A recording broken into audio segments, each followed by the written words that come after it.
Dari Abi Hurairah radhiyallahu anhu bahwasanya dia berkata, pada satu waktu Rasulullah bersama sahabat berjalan-jalan di kuburan.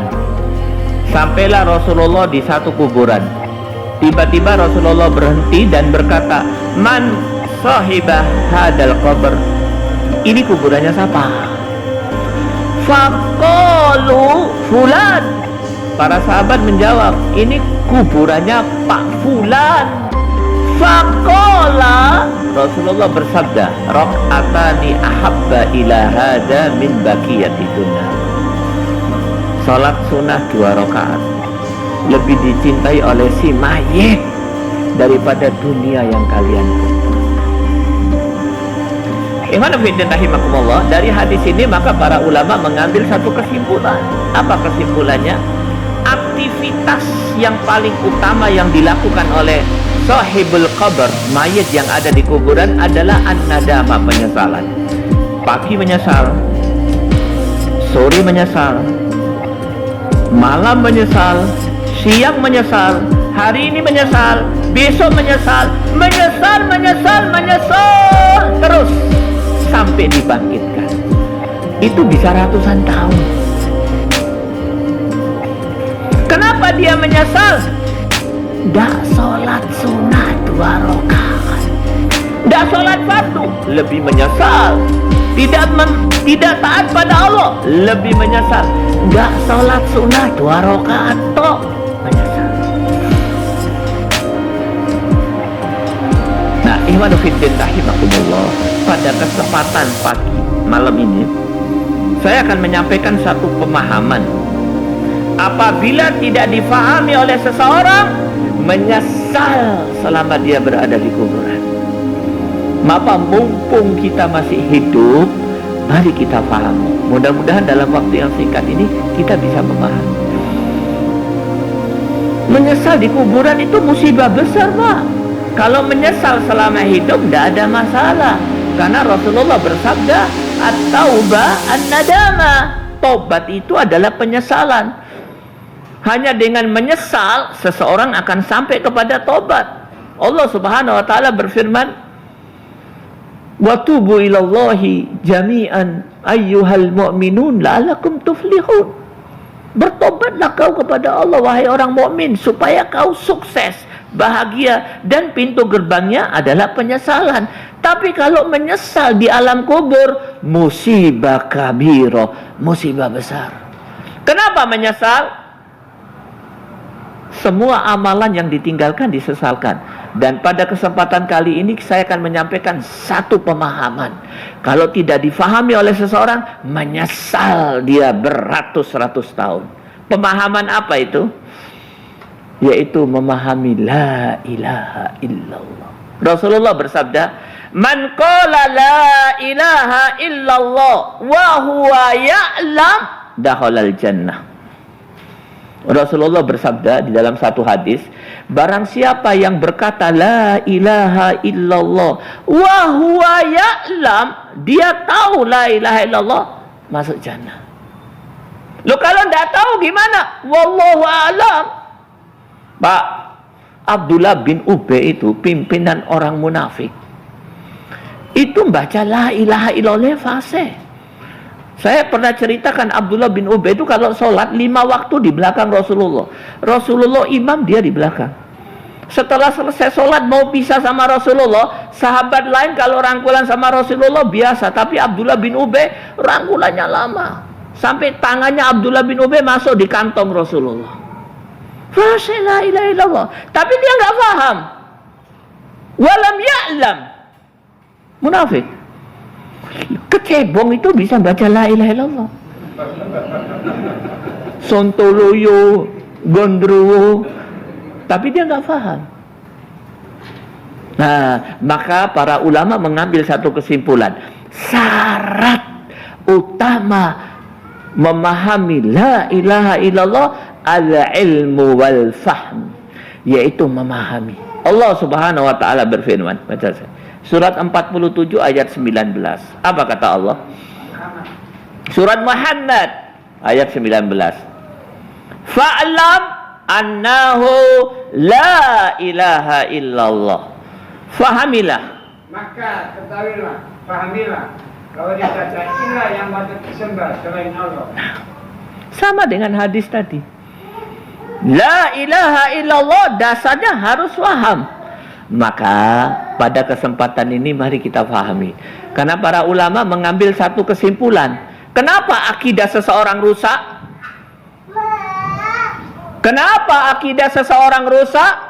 Salah satu sebabnya dia nggak paham la ilaha illallah. Nah. Ustadz, ada ulama Ustadz, tapi kalau diikutin bawa kita ke neraka.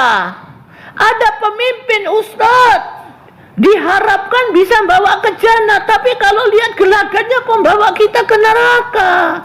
Ada orang-orang muslim ya Ustadz, menikung, menggunting di dalam lipatan, tingkah lakunya kayak orang munafik, kelihatannya kayak musuh-musuh Allah dan Rasulnya. Kenapa Ustadz? Tidak faham la ilaha illallah.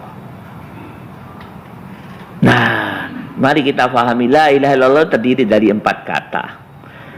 Kata yang pertama Allah, sudah kita fahami. Tinggal 3 kata yang perlu kita fahami. La ilaha illah. Apa itu artinya? Mendesak untuk diketahui. Para ulama yang meneliti masalah akidah sudah sampai kepada satu kesimpulan. Ini ilmu yang wajib, yang paling wajib. Faham la ilaha illallah. La artinya, menurut ilmu akidah, la itu namanya la nafyun, la penafian, la peniadaan. Artinya dalam bahasa Indonesia, pokoknya tidak ada lagi. Artinya la, pokoknya sudah tidak ada lagi selama-lamanya. Itu artinya la, menafikan semuanya. La nafyun. Ilah, apa artinya ilah? Nah ini penting Pak. Bukan Tuhan, Tuhan tuh bukan. Seperti di Quran terjemahan, bukan sembahan. Dua istilah itu istilah Hindu dan Buddha. Ilah artinya satu, ma'bud, yang diibadai. Muta', yang ditaati. Syari', yang membuat hukum. Saya ulangi lagi. Ilah artinya 3. Yang ma'bud, yang diibadai. Muta', yang ditaati. Syari', yang membuat hukum. Membuat hukum, membuat syariat. Illa, kata ulama, ini namanya al-itsbat. Apa itu? Yaitu peneguhan, penetapan. Kecuali hanya dan hanyalah Allah. Maka saya baca la ilaha illallah, saya ulangi. Pokoknya sudah tidak ada lagi untuk selama-lamanya yang diibadai, yang ditaati, yang membuat hukum di muka bumi ini dan di atas langit. Illa, kecuali hanya dan hanyalah Allah subhanahu wa ta'ala. Inilah ilaha illallah. Mari kita buka satu ayat. Pak, la ilaha ilaha illallah seperti ini, kalau difahami oleh seseorang dengan benar, apa kata Abul A'la al-Maududi? Abul A'la al-Maududi ini ulama istimewa Pak ya. Sudah meninggal sekitar 30 atau 40 tahun yang lalu. Saya sempat kejar beliau tapi terlambat. Saya ke sana, beliau sudah meninggal. Saya lihat kuburannya saja di Pakistan. Tempatnya di kota Lahore. Apa kata ulama? Kalau ulama lain itu seperti pohon, maka Abul A'la al-Maududi seperti hutan. Apa kata beliau? Kalau seseorang faham la ilaha illallah dengan benar, maka dia akan menjadi manusia yang paling merdeka di muka bumi ini. Contohnya siapa? Ustadz Abu Bakar Ba'asyir.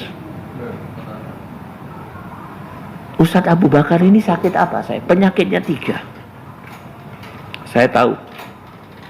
Saya tahu betul beliau punya 3 penyakit. Semuanya sudah sampai kepada keadaan kronis. Penyakit yang pertama, aliran venahnya itu agak bermasalah di kakinya sehingga tidak bisa naik dan turun. Aliran yang harus darah atau aliran yang harus turun. Hanya 20% saja yang lewat. 80% tidak bisa. Sehingga terjadi pembengkakan. Bahkan hari ini ada di rumah sakit RSCM. Yang kedua, penyakit yang kedua, beliau ini tidak bisa duduk. Kecuali harus berduduk di atas ban dalam sepeda motor. Ban dalam. Dan yang ketiga, penyakit yang diderita sejak muda, yaitu penyakit mah. 81 tahun 81 tahun sudah sakit-sakitan, berada di penjara. Penjaranya di daerah gunung, di daerah dingin, di Bogor, Gunung Sindur. Itu udara masuk, bisa masuk ke tulang sumsumnya. Tidak ada yang paling nikmat buat orang yang berada di penjara apalagi 9 tahun kecuali kebebasan. Dan tidak ada yang paling nikmat buat dia kecuali dirawat oleh istri dan anak-anaknya. Tapi itu beliau tidak mau dapatkan kenikmatan itu hanya karena harus menandatangani. Ustadz ini orang yang merdeka. Nah, 3 tahun, 2 tahun yang lalu saya besuk beliau di Nusa Kambangan. Saya bilang, Ustadz, yang merdeka itu antum, yang terjajah, yang terpenjara saya. Mestinya bukan saya besuk antum, antum besuk saya. Antum besuk kami semua. Merdeka. Dia faham la ilaha illallah. Seperti apa pemahaman Abu Bakar Ba'asyir? Buka surat 43 ayat 84. Baca yang keras ojo kalah ambil presenter Metro Tipu. Sing banter. Jangan kalah sama jurkam PSI, Partai Sosialis. Baca 84. Wow, yang keras. Dan dialah Tuhan yang diibadahi di langit dan Tuhan yang diibadahi di bumi. Dan dialah yang maha bijaksana, maha mengetahui. Wa huwa fis samai ilah wa fil ardi ilah wa huwal hakimul alim.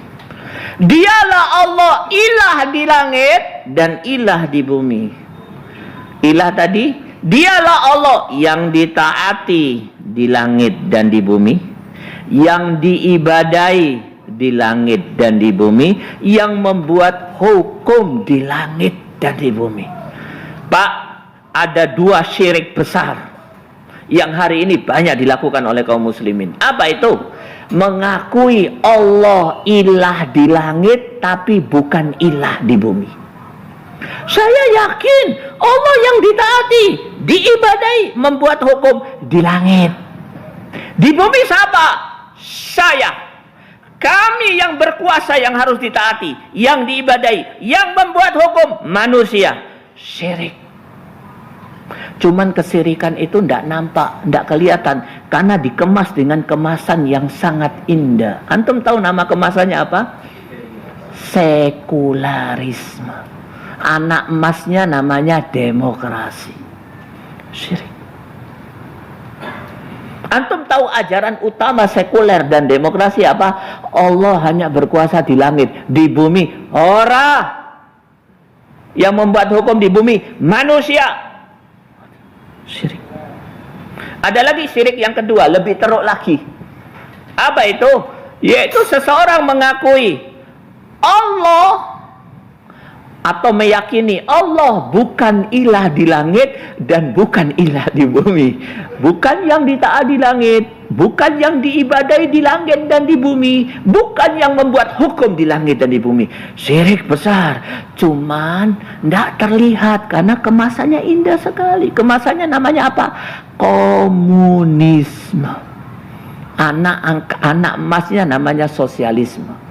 Dan komunis ini sebentar lagi sedang dipaksakan oleh manusia-manusia munafik, manusia-manusia musyrik untuk diterapkan di sekitar kita, di negara kita. Ya apa enggak? Ikhwanuddin rahimakumullah. Itulah la ilaha illallah. Cuman sayang banyak kaum muslimin gak faham la ilaha illallah. Baca la ilaha illallah, tapi bersamaan dengan itu melakukan kesyirikan. Berpegang teguh dengan demokrasi. Demokrasi mendarah daging. Aku yakin Allah di langit, tapi di bumi bukan hukum Allah yang harus diterapkan. Hati-hati loh Pak. Ini masalah besar. Tapi untung Allah subhanahu wa ta'ala menjadikan kejadian Ustadz Abu Bakar Ba'asyir sebagai pelajaran buat kita. Muslim yang sebenarnya yaitu tinggal bebas. Kurang apa? Belum pernah masuk penjara kan? Rugi. Penjara itu satu tempat yang paling nikmat buat mereka yang takut kepada Allah Subhanahu wa ta'ala, buat mereka yang memperjuangkan Islam. Tidak ada yang lebih nikmat kecuali kebebasan. Di mana dengan kebebasan itu dia lebih leluasa menegakkan kalimat Allah. Kebebasan digadekan oleh Ustadz Abu Bakar Ba'asyir karena dia disuruh memaksa menandatangani. Antum tahu isi tanda tangannya? Meyakini ada kekuatan, ada yang diibadai, ada yang membuat hukum di muka bumi selain Allah Subhanahu wa ta'ala. Oke, karena waktu singkat, mari saya tunjukkan satu ayat Allah. Dan ayat ini adalah pemandangan di neraka. Kita tinggalkan dulu WBL. Kebun binatang kita tinggalkan. Mari saya ajak antum melihat pemandangan di neraka. Ya, nah, memang Al-Quran itu isinya pemandangan. Pemandangan di akhirat, di neraka, di surga. Sekarang saya bawa antum, mari kita melihat. Buka surat 26 ayat 97-98. Fahami betul ayat ini. As-Su'ara. Iqra ya Syekh. 97-98. 97. Catat baik-baik. Sampai rumah dibaca. Demi Allah, sesungguhnya kita gaul saat di dunia dalam kesesatan yang paling nyata. Karena kita mempersamakan kamu berhala-berhala dengan Tuhan seluruh arah. Pak, kalau ayat ini tidak saya sampaikan, saya sebagai dai, saya khawatir saya akan terkena satu dosa besar, yaitu menyembunyikan ayat-ayat Allah. Saya sampaikan. Adapun kalau ada yang tersinggung, emangnya gue pikirin. Urusan saya bukan dengan Anda, tapi dengan Allah Subhanahu wa ta'ala. Mari kita lihat ayat ini. Ayat ini menceritakan tentang keadaan di neraka. Jadi neraka itu kayak perumahan mewah di Surabaya. Nganut one gate system.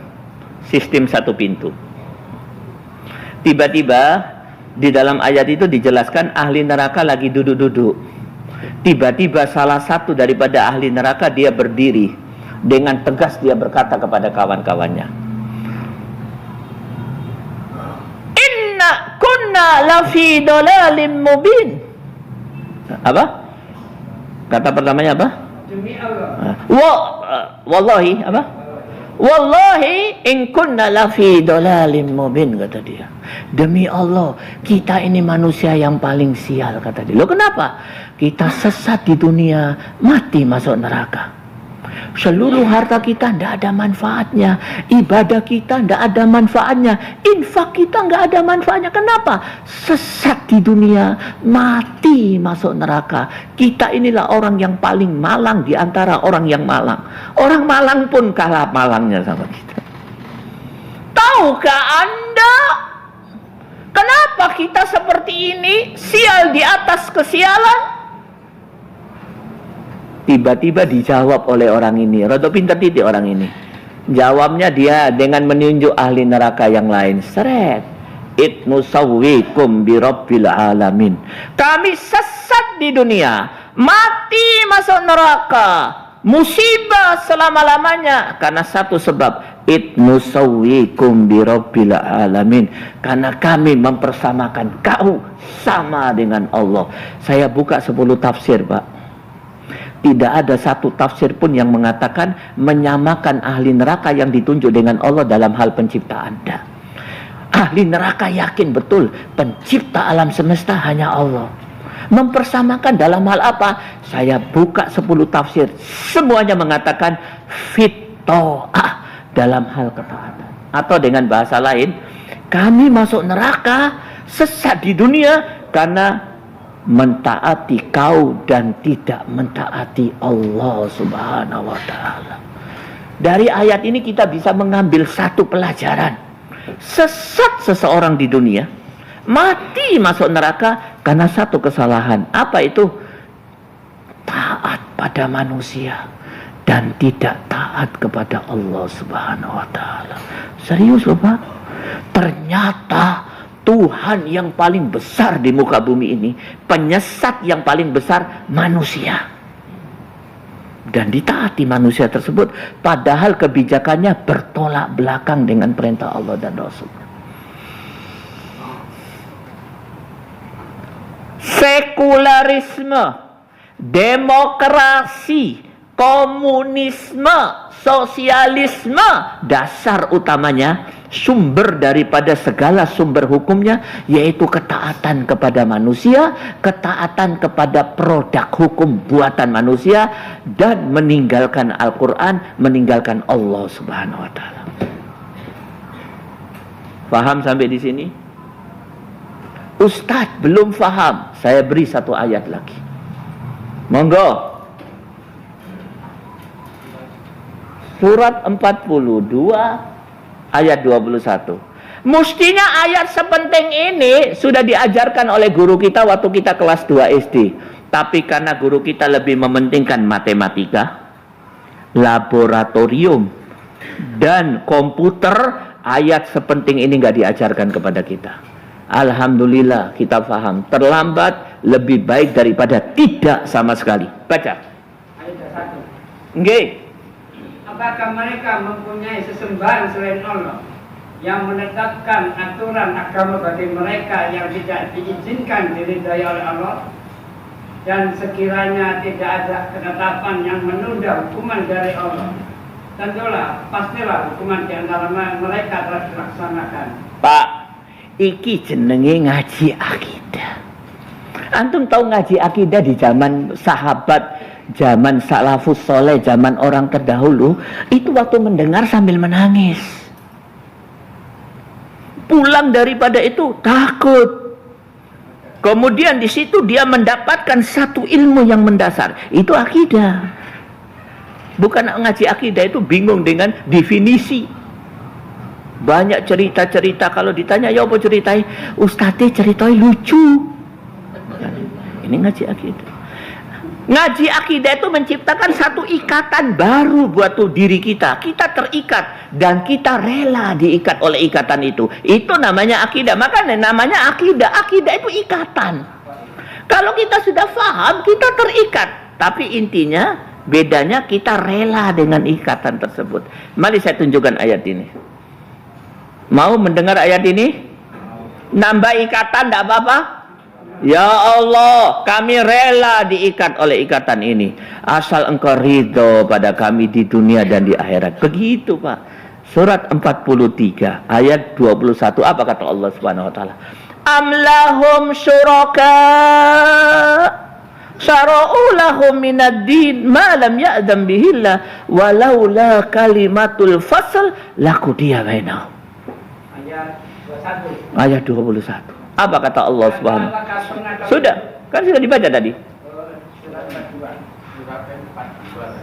Surat 42 ayat 21 kan sudah dibaca tadi. Apakah mereka mempunyai sesembahan selain Allah yang menetapkan, membuat aturan agama bagi mereka yang tidak diizinkan diridhai Allah, dan sekiranya tidak ada ketetapan yang menunda hukuman siksa dari Allah, tentulah hukuman di antara mereka telah dilaksanakan. Pak, ayat ini terdiri dari dua kata kunci. Kata kunci yang pertama, syuraka. Syuraka ini Tuhan selain Allah, tandingan Allah. Kata kunci yang kedua, syara'u, yang bisa membuat hukum. Apakah mereka meyakini ada Tuhan selain aku yang bisa membuat hukum? Gunung Kawi bisa membuat hukum. Berhala bisa membuat hukum. Al-Aqi bisa buat hukum. Yang bisa membuat hukum selain Allah siapa? Manusia. Apakah kalian meyakini ada manusia yang manusia itu menjadi Tuhan sebagai tandinganku dan dia membuat hukum?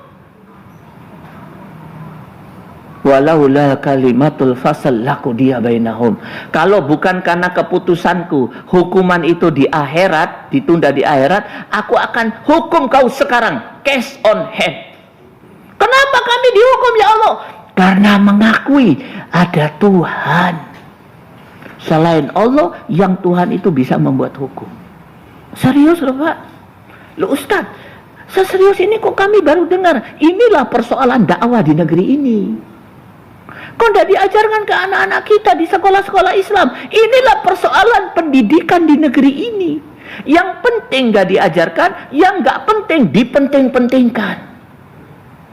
Inilah la ilaha illallah yang dipahami oleh Rasulullah. Pak, Rasulullah itu kurang apa? Manusia yang paling dicintai. Sekali dia berdakwah mengajarkan ajaran ini, langsung dia dibenci, diburu dan mau dibunuh. La ilaha illallah.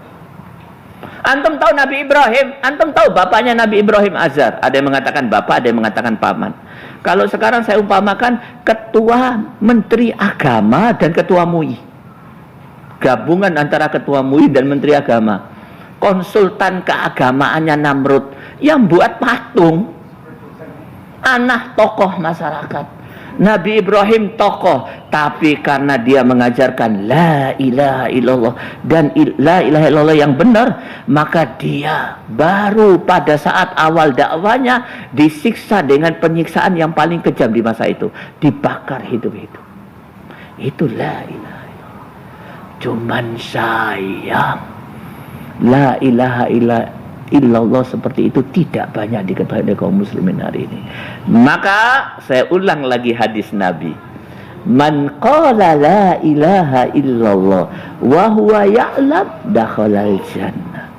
Barang siapa yang mengatakan la ilaha illallah dan dia faham, masuk jannah.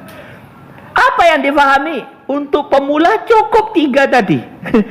La pokoknya tidak ada lagi untuk selama-lamanya. Ilah yang diibadahi, yang ditaati, yang buat hukum. Illa kecuali dan hanyalah Allah. Khalas. Alhamdulillah kita sudah faham. Mari kita ucapkan alhamdulillah. Alhamdulillah. Ini satu hal yang remeh-temeh, tapi dasar sekali. Saya rasa cukup. Ada yang mau ditanyakan? Agak cepat. Kurang berapa menit Adan? 9 menit. Silakan. Kalau ada dialog,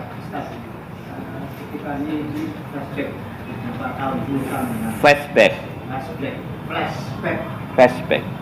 Kembali ke masa beberapa tahun di Iran. Itu zaman komunis lawan USA itu. Naam. Itu pekat begitu, persatuannya kuat sekali. Itu waktu itu saya belum tahu bahwa mereka itu siap, tapi sekarang sudah tahu. Tapi yang saya takjubi itu persatuannya kental sekali, pekat sekali, padahal Syiah. Nah kita ini orang-orang Arab, kita seluruhnya orang Islam sedunia yang mengaku dirinya aswaja atau Ahli sunnah wal jamaah. atau yang Sunni lah ya. Tapi kok perkentalan persatuannya kok tidak seperti. Oke, halas. Ustaz, kenapa terjadi perbedaan antara kaum muslimin di masa lalu? The best of the best.